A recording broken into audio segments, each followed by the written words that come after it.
warahmatullahi wabarakatuh. Selamat malam. Perkenalkan, saya Nurul Izza dari kelas B jurusan Teknik Informatika, Fakultas Sains dan Teknologi Universitas Islam Negeri Alauddin Makassar. Pada kesempatan kali ini, saya akan memaparkan sebuah program yang telah saya buat sebelumnya mengenai perhitungan gaji pegawai. Sebelum itu, saya ucapkan banyak terima kasih kepada Bapak Ridwan Eskom MT selaku dosen pada mata kuliah Algoritma Pemrograman. Baiklah, langsung saja kita masuk pada penjelasan pada program. Namun sebelum itu, jangan lupa like, comment, share, and subscribe.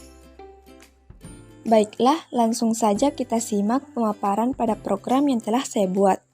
Nah, kita dapat lihat bersama, program ini merupakan program untuk menghitung nilai pegawai. Di dalam program ini, terdapat 5 poin utama, yaitu array, perulangan atau looping, pemilihan, algoritma searching, dan algoritma sorting. Nah, kita langsung saja lihat poin yang pertama, yaitu array. Kita tahu bahwa array merupakan variabel yang dapat menampung lebih dari satu nilai yang mempunyai tipe data yang sama dan memiliki nomor indeks. Baiklah, kita bisa lihat di dalam program, saya menggunakan beberapa variabel dengan tipe data yang berbeda-beda dengan kapasitas array yang berbeda-beda pula. Selanjutnya, bagian ini merupakan perintah cout untuk menampilkan jumlah pegawai yang ingin diinputkan oleh user. Bagian ini merupakan bagian utama pada program. Nah, selanjutnya, di sini saya membuat perulangan dengan menggunakan perulangan for, di mana nantinya perulangan ini akan berjalan sesuai dengan jumlah karyawan yang diinputkan. Dapat kita lihat di sini, saya membuat perintah untuk memasukkan nama, golongan, dan jumlah jam kerja, di mana nanti user dapat memasukkan data-data sesuai dengan yang telah saya buat pada program. Nah, bagian selanjutnya adalah bagian pemilihan, di mana di sini saya menggunakan pemilihan switch case. Nah, dapat kita lihat bersama, di sini terdapat 4 case untuk menentukan golongan dari para pegawai, di mana case 1 merupakan deklarasi dari golongan 1 yang berisi gaji pokok sebesar Rp1.500.000 dan tunjangan pengabdian sebesar Rp300.000. Kemudian case kedua merupakan deklarasi dari golongan 2 yang berisi gaji pokok sebesar Rp2.000.000 dengan tunjangan pengabdian sebesar Rp350.000. Kemudian case ketiga merupakan deklarasi dari golongan ketiga yang berisi gaji pokok sebesar Rp2.500.000 dengan tunjangan pengabdian sebesar Rp400.000. Kemudian case yang keempat merupakan deklarasi dari golongan keempat yang berisi gaji pokok sebesar Rp2.000.000 dengan tunjangan pengabdian sebesar Rp450.000. Kemudian di sini juga terdapat perintah default, di mana apabila user memasukkan golongan yang salah, maka defaultnya akan bernilai 0 pada gaji pokok dan tunjangan pengabdiannya.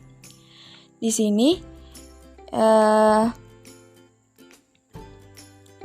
bagian ini merupakan percabangan if untuk mencari jumlah jam lembur.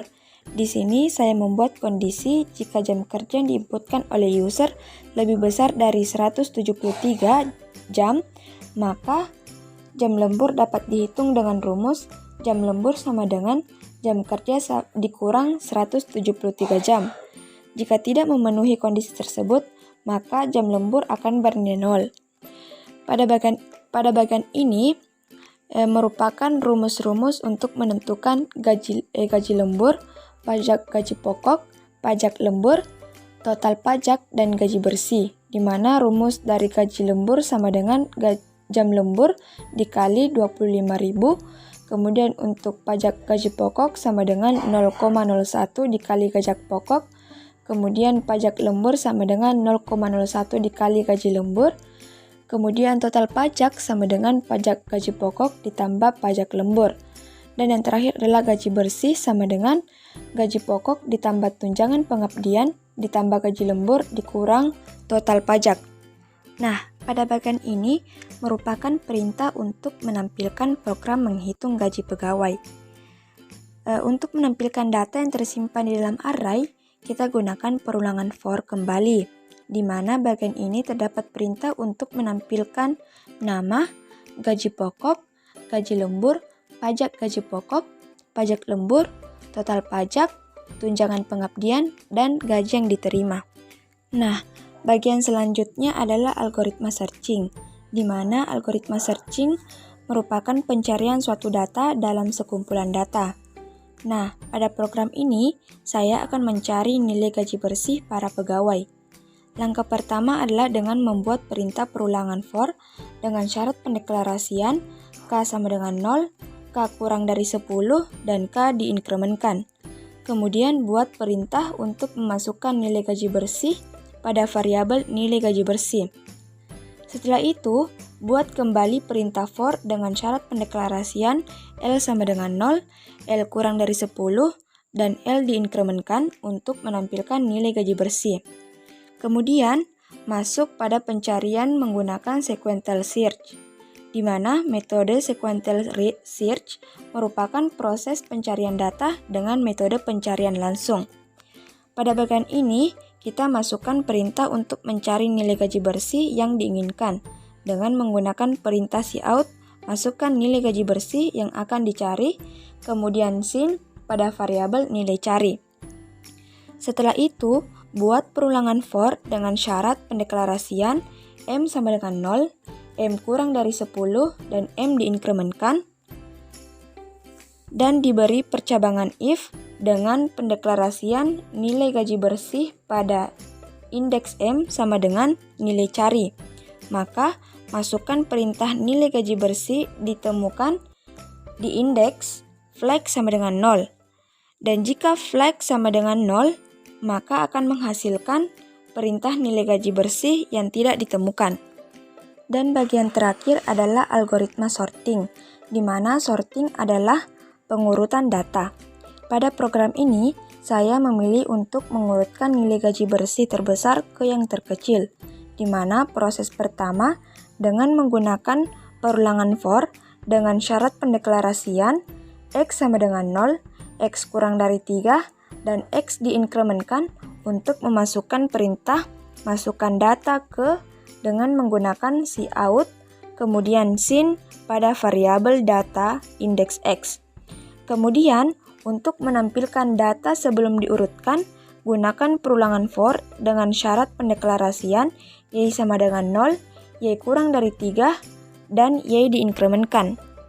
Kemudian, masuk pada proses sorting menggunakan bubble sort dengan cara membuat perintah perulangan for dengan syarat pendeklarasian I sama dengan 0, I kurang dari 3, dan I diinkremenkan, dan J sama dengan 0, J kurang dari 3, dan J diinkremenkan, dan menggunakan percabangan if dengan deklarasi data indeks I lebih besar dari data indeks J, maka hasilnya tempat sama dengan data indeks I, data indeks I sama dengan data indeks J, dan data indeks J sama dengan tempat.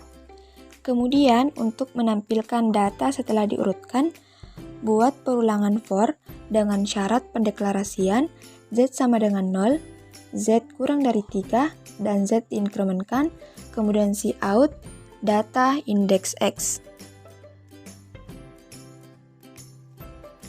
Nah, untuk hasil runnya dapat kita lihat bersama seperti pada layar. Bagian ini merupakan tampilan awal dari program di mana kita diminta untuk memasukkan jumlah pegawai. Kita misalkan isi dengan angka 3, kemudian enter, maka akan ada tampilan yang harus kita isi sesuai dengan data yang diminta oleh program. Di sini kita diminta untuk memasukkan nama. Kita misalkan isi dengan Nurul Izzah, kemudian masukkan golongan, kita misalkan masuk pada golongan kedua. Kemudian masukkan jumlah jam kerja, kita misalkan 200 jam. Nah, data ini akan berulang-ulang sebanyak 3 kali sesuai dengan jumlah pegawai yang kita inputkan sampai ke pegawai ketiga. Misalkan pegawai kedua bernama Erni Roshanti, masuk ke dalam golongan 3 dan memiliki jumlah jam kerja sebanyak 182 jam. Dan untuk pegawai ketiga, kita misalkan isi dengan nama Muzakir, masuk ke dalam golongan pertama dan memiliki jumlah jam kerja sebanyak 195 jam. Setelah itu, tekan Enter, maka akan tampil hasil perhitungan gaji para pegawai secara rinci, mulai dari namanya, gaji pokoknya, gaji lemburnya, pajak gaji pokoknya, pajak lemburnya, total pajaknya, tunjangan pengabdiannya, dan gaji bersih yang diterima oleh para pegawai. Nah, pada bagian selanjutnya terdapat tampilan untuk algoritma searching, di mana kita diminta untuk memasukkan nilai gaji bersih ke 1 sampai dengan 10 sesuai dengan sintaks program yang telah kita buat sebelumnya. Kita misalkan saja nilai gaji bersih ke-1 sebesar 2 juta rupiah, nilai gaji bersih kedua sebesar 2.500.000 rupiah, nilai gaji bersih ketiga sebesar 3 juta rupiah, nilai gaji bersih keempat sebesar 3.500.000 rupiah, nilai gaji bersih kelima sebesar 4 juta rupiah, nilai gaji bersih keenam sebesar 4.500.000 rupiah, nilai gaji bersih ke-7 sebesar 5 juta rupiah, nilai gaji bersih ke-8 sebesar 5.500.000 rupiah, nilai gaji ke-9 sebesar 6 juta rupiah, dan gaji bersih ke-10 sebesar 6.500.000 rupiah. Kemudian Enter, maka akan tampil deret nilai gaji bersih dari yang pertama sampai yang ke-10. Setelah itu, kita diminta untuk memasukkan nilai gaji bersih yang ingin kita cari. Kita misalkan saja nilai gaji bersih dari Muzakir yang ingin kita cari, jadi kita masukkan nilai gaji bersih Muzakir sebesar 2.329.500 rupiah, kemudian Enter. Nah, mengapa yang tertulis nilai gaji bersih tidak ditemukan? Karena nilai gaji bersih Muzakir tadi tidak terdapat pada deret nilai gaji bersih yang pertama sampai dengan yang ke-10. Nah, bagian selanjutnya terdapat tampilan algoritma sorting, di mana kita diminta memasukkan data pertama sampai dengan ketiga berdasarkan sintaks program kita sebelumnya. Nah, kita isikan nilai gaji bersih Nurul Izzah tadi ke data pertama sebesar 2.998.250 rupiah. Kemudian nilai gaji bersih Erni Roshanti kita masukkan ke data kedua sebesar 3.097.750 rupiah, dan nilai gaji bersih Muzakir kita masukkan ke data ketiga sebesar 2.329.500 rupiah. Nah, maka akan muncul data sebelum diurutkan, yaitu mulai dari 2.998.250 rupiah pada deret pertama, 3.097.750 rupiah pada deret kedua, dan 2.329.500 rupiah pada deret ketiga. Dan data setelah diurutkan dari yang terbesar ke yang terkecil menjadi 3.097.750 rupiah pada deret pertama, 2.998.250 rupiah pada deret kedua, dan 2.329.500 rupiah pada deret ketiga. Itulah tadi pemaparan saya mengenai program yang telah saya buat. Semoga pemaparan saya tadi dapat bermanfaat bagi kita semua, terutama bagi saya pribadi. Dan saya harap dari video ini saya dapat memperoleh nilai yang memuaskan. Terima kasih atas perhatiannya. Lebih dan kurangnya mohon dimaafkan. Wabillahi taufiq wal hidayah. Wassalamualaikum warahmatullahi wabarakatuh.